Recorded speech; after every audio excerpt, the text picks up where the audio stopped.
What is an API? There's a great deal of data out there. It's a lot of fun to play with.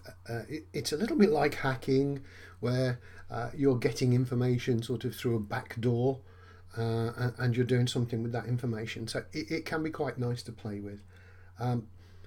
What happens is that we go to another machine and we ask them for what data they've got in a special sort of way, and that machine sends back to us a web page full of information. So let me see if I can show you. Let's go to the geocoding one, HTTPS, and we're going to learn how to program this in Python a little bit later on.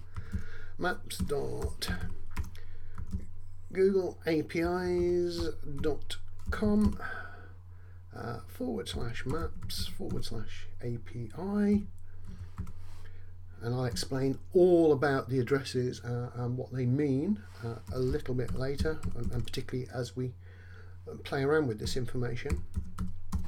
But for now, I'm just going to show you what the information is and how it appears. So address equals, now we can put any address in here whatsoever, so let's put 10 Downing Street.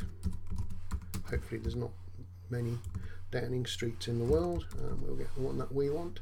So I'm going to press enter, and after a few seconds, there we go. We get data, and we get data in a specific form, which I will again talk about.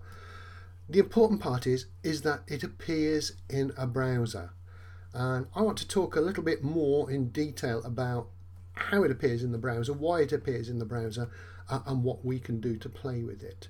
So that will be sort of an introduction in the next video.